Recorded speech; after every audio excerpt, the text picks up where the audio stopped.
And then I remember a couple of our friends, one of them she's my best friend, they had come over and we just sat out, like outside for hours because you're numb. I didn't have anyone really. Mm-hmm. So my mom had suggested like maybe you should go talk to someone. Like they don't know your story, but maybe it can help you get the closure that you're searching for. Mm-hmm. So I went and spoke with a counselor, therapist, whatever you want to call it, and that helped. I got diagnosed with like PTSD, of course. But then after that, like it made it easier to talk about, and just like when people see that like vulnerable side and that like the effects that it had on not just like me but like everyone, our entire friend group was devastated. Like the candlelighting, the person you love, when they make that promise, you want to believe them because you want to believe that the person you love is never going to lie or never going to hurt you. Yeah.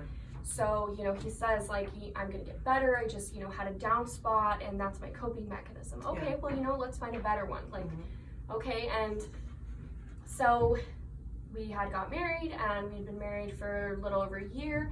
And then it just kept being a continual problem. And I remember there was like, right before like I had the strength, you know, to walk away, there was a couple months where I would look in the mirror every morning and I would just hate myself. I would cry all the time.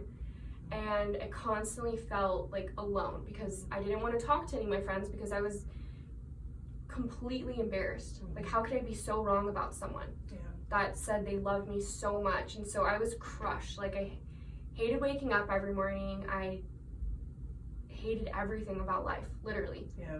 Like, I would stay at work longer, and I put my heart and soul to my job, and I love my job so much, but just so I didn't have to go home because I didn't want to get into another argument. The acronym is ASIST, Applied Suicide Intervention Skills Training. Both are offered, as well as mental health first aid, are all offered through our Office of Suicide Prevention here in the state of Nevada. Shout out to Rick Egan, who does an amazing job in the space of gun safety and suicide prevention. And so you mentioned that you're working at a gun range, and I didn't even ask you this before, but it just dawned on me to ask you, how the hell did you do that?